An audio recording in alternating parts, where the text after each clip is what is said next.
Some people walk into my courtroom thinking their title makes them special. Doctor, lawyer, CEO. They flash their credentials like a badge that says rules don't apply to me.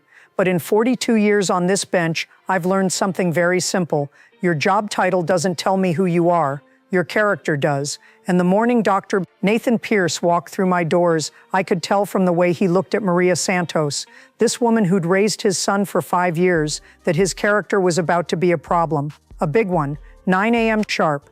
Dr. Nathan Pierce arrived exactly on time. I'll give him that. He walked in like he owned the building, tailored suit, Rolex catching the light, hair perfectly styled, the kind of man who's used to people stepping aside when he enters a room. Behind him, his attorney carried 2 leather briefcases, expensive, professional, ready for war. And then there was Maria Santos. She sat in the front row wearing a simple dress she'd probably ironed that morning, hands folded in her lap. No lawyer, no briefcase, just a manila folder with handwritten notes and receipts. When Pierce walked past her, he didn't even glance in her direction. Not a look, not a nod, nothing, like she was furniture.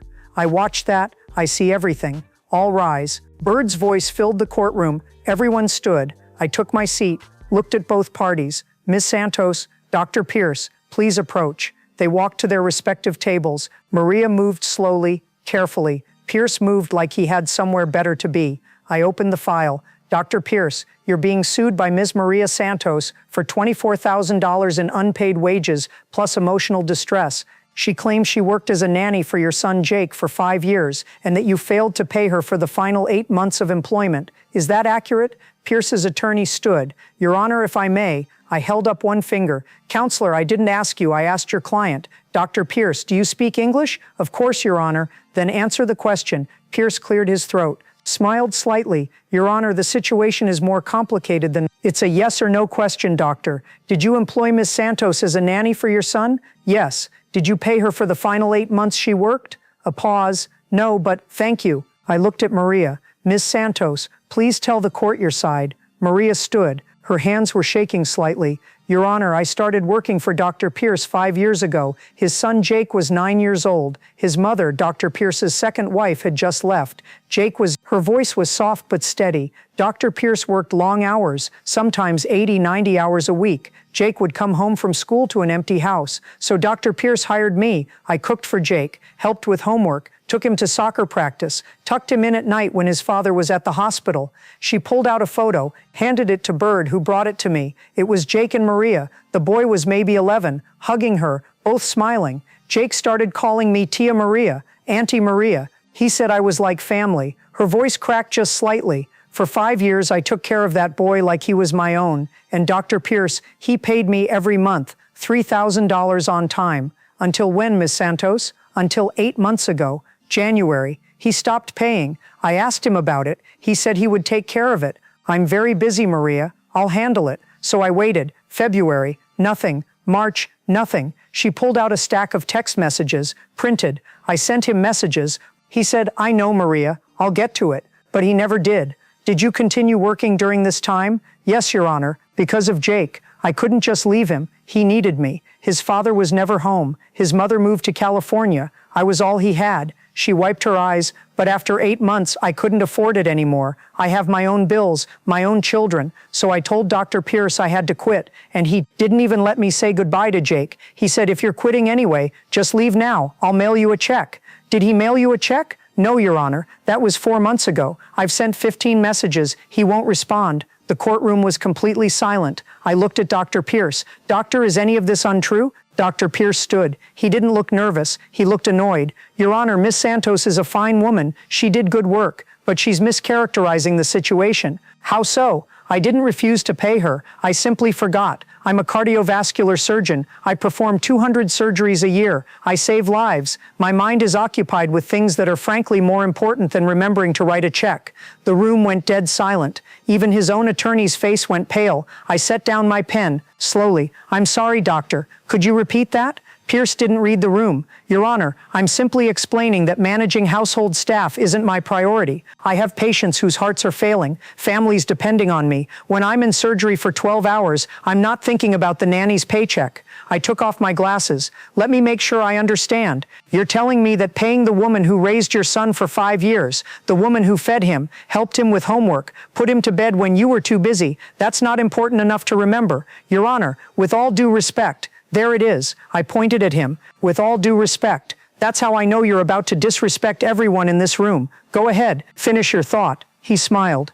Actually smiled. Your Honor, Ms. Santos was hired help, paid staff. I compensated her fairly for years. If I fell behind on payments, that's an administrative oversight. But let's be clear about what this is. She's a nanny. I'm a surgeon. Our roles are not equivalent. I stood up. Our roles are not equivalent. I repeated his words slowly. Let them hang in the air. Ms. Santos, how many hours a day did you work for Dr. Pierce? Usually 12, Your Honor, sometimes more. What did that involve? Cooking breakfast, getting Jake to school, cleaning the house, picking him up, homework, dinner, bedtime. Sometimes I stayed overnight when Dr. Pierce was on call. I looked at Pierce. Doctor, when you were in surgery for 12 hours, who was making sure your son ate? Ms. Santos, who was making sure he did his homework? Ms. Santos, who was making sure he didn't come home to an empty house and feel abandoned after his mother left? Silence. I'll ask again. Who was doing that, doctor? Ms. Santos. So when you say your roles are not equivalent, you're right, because Ms. Santos was doing the most important job in the world,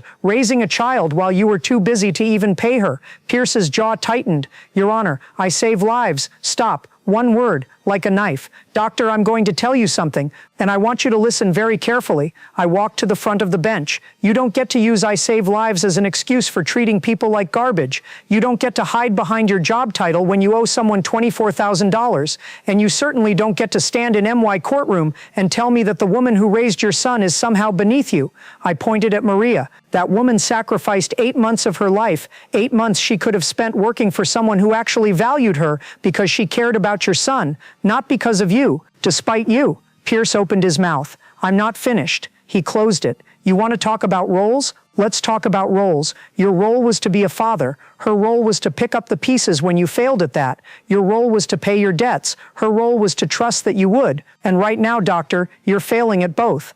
I sat back down. Now, do you have any evidence? Any actual evidence that you paid Ms. Santos for those 8 months? His attorney whispered something to him. No, Your Honor, but I can write her a check right now. I don't want your check. Maria's voice cut through the room. Everyone turned. She was standing, shaking, but standing. I don't want his money anymore, Your Honor. Ms. Santos? I looked at her gently. What do you mean? Maria's eyes were filled with tears, but her voice was strong. For 8 months, I asked him for my money, politely, respectfully, because that's how I was raised. You respect people even when they don't respect you. She looked directly at Pierce, but just now, he stood in front of you and said, I'm hired help, that my job isn't important, that I'm not equivalent. Her voice broke. I raised his son. I loved that boy. I was there when he had nightmares about his mother leaving. I was there when he cried because his father missed his birthday. Again, I was there for 5 years, and this man, this doctor who saves lives, he can't even remember to pay me. She wiped her eyes. So no, I don't want his check, because if I take it now, it means he was right. It means I was just hired help, just staff, someone he can forget about and pay when it's convenient.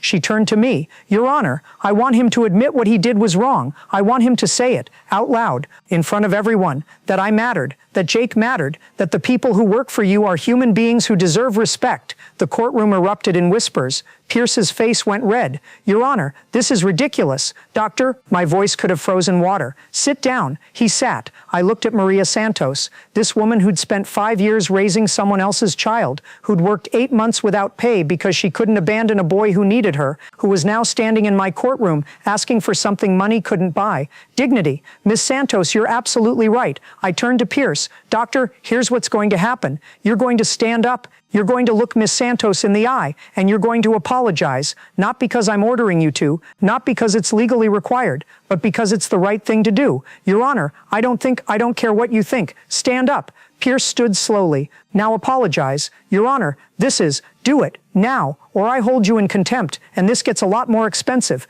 Pierce turned toward Maria. His face was stone. I'm sorry. For what, doctor? Silence. Say it, out loud. What are you sorry for? His jaw worked. I'm sorry for not paying you, and for the things I said today. Not good enough. I leaned forward. You owe this woman more than a half-hearted apology written by your attorney in your head. Try again, and this time, mean it. Dad, just say you're sorry. Everyone in the courtroom turned. A 14-year-old boy was standing in the gallery, tall, skinny, eyes red from crying. Jake Pierce. Jake. Dr. Pierce's voice cracked. What are you doing here? Mom brought me. She said I should see this. The boy walked forward. Bird started to stop him, but I nodded. Let him approach. Jake stood between his father and Maria. Dad, you owe Tia Maria $24,000. I know because I heard you and Mom fighting about it before she left. She said you were treating Maria like trash. You said it wasn't a priority. Pierce looked like he'd been punched. When Maria stopped coming, you told me she quit. You said she didn't care about me anymore, but that was a lie, wasn't it?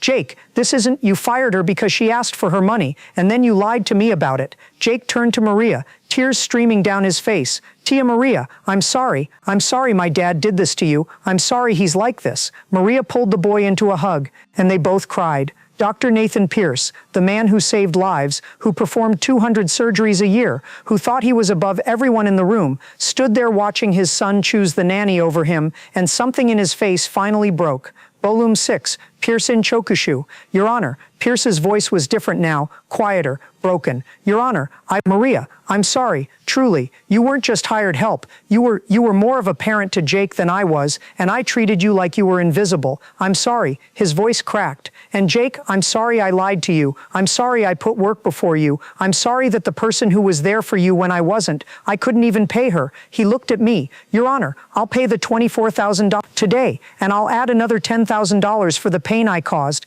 and I'll do better. The courtroom was silent. I looked at Pierce for a long moment. Doctor, I'm going to tell you something, and I hope you remember it for the rest of your life. I leaned forward. Your son just taught you more about character in 2 minutes than you learned in 47 years. He stood up here and did what you couldn't do. He told the truth. He apologized. He chose what was right over what was easy. I picked up my gavel. Here's my ruling. You will pay Ms. Santos $24,000 in back wages. You will pay an additional $15,000 in emotional distress because that's what it costs when you treat someone like they don't matter. And you will write a letter of recommendation for Ms. Santos so detailed and glowing that any family in this city would be honored to hire her. I paused. But more than that, Doctor, you owe your son an apology. Not here, not in front of cameras, at home, where it matters, because that boy just showed more courage than most adults I see in this courtroom. I brought down the gavel. Case closed.